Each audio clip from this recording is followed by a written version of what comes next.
I say I fall in love with Delta sometime every year. Sometimes something happens that makes me understand why I'm here, what I'm doing, and what's important.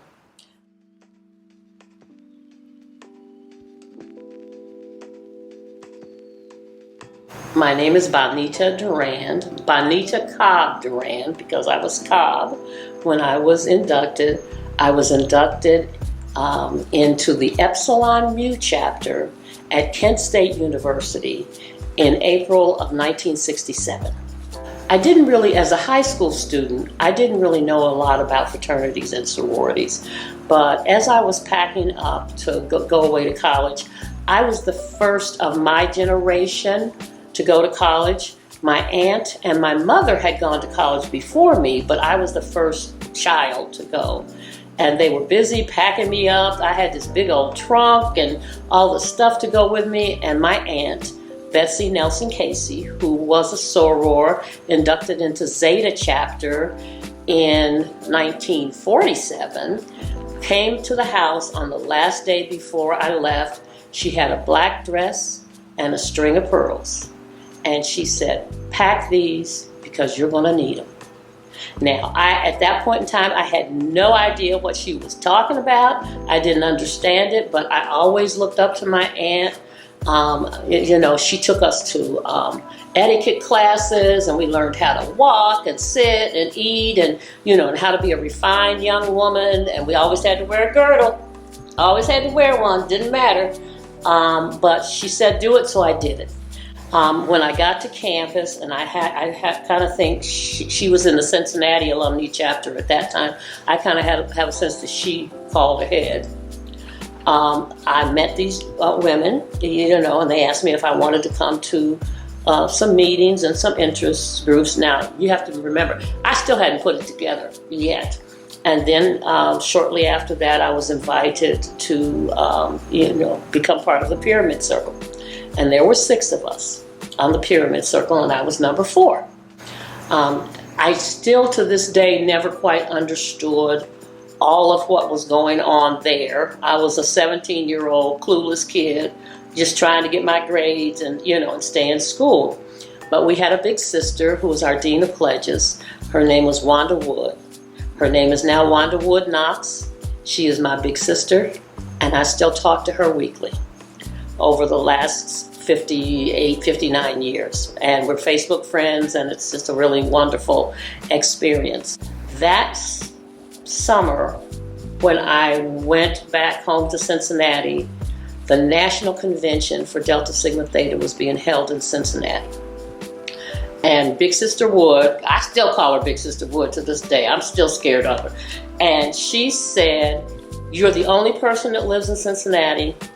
We need somebody to be our representative for National Convention. So at 18 years old, not even a year into Delta, I was the representative for Epsilon Mu chapter of Delta Sigma Theta sorority at the National Convention. And that's the convention that elected Frankie Muse Freeman as president. That's when I realized what a big deal this was. So I'm proud to be part of Delta. I'm proud of the fact that I was able to take that step and work on national committees, work on statewide committees, work on regional committees, and I'm very, very proud and humbled and honored that as interim president at Buffalo State, I have been able to bring back almost all of the Divine Nine organizations to the campus. And when I got there, there was only one.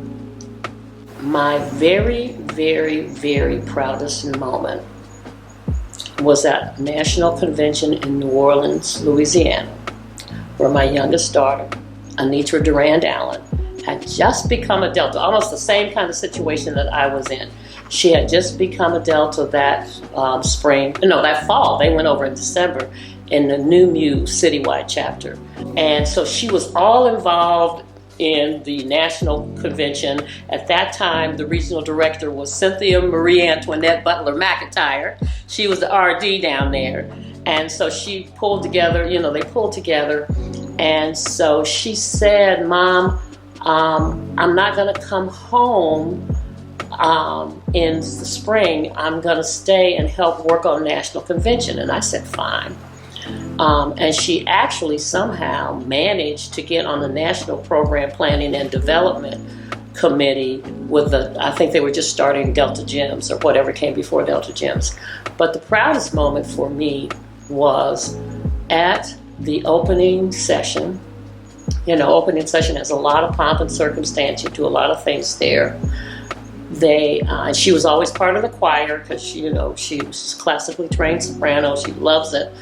And when I'm sitting there in the audience and I look up at the screen and I see her face and she's singing a solo in front of all of those people, I think that was probably my proudest moment.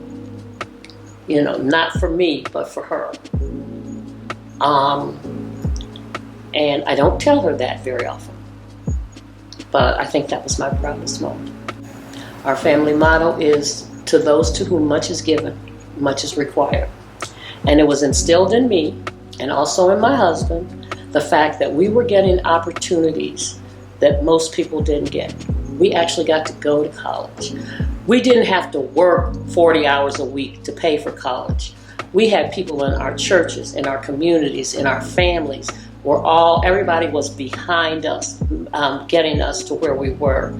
But that wasn't just so that we could excel. It was so that we could turn around and give back. So when I look for organizations or when I look for where to put my energy, I go back to my family and my family roots. I go back to faith and what I'm expected to do. And that's how Delta just kind of intertwines into all of that. You know, scholarship, sisterhood, service. Those are the things that are most important. This is so much bigger than me. This is about making sure that the legacy continues. This is about upholding our race. This is about opening the door and taking that little roughneck kid that nobody wants to be bothered with and convincing them that they are somebody and they can be somebody and that I believe in them. So Delta's values, my family values, my mother's, my grandmother's, my mother-in-law's, all those values kind of meld together.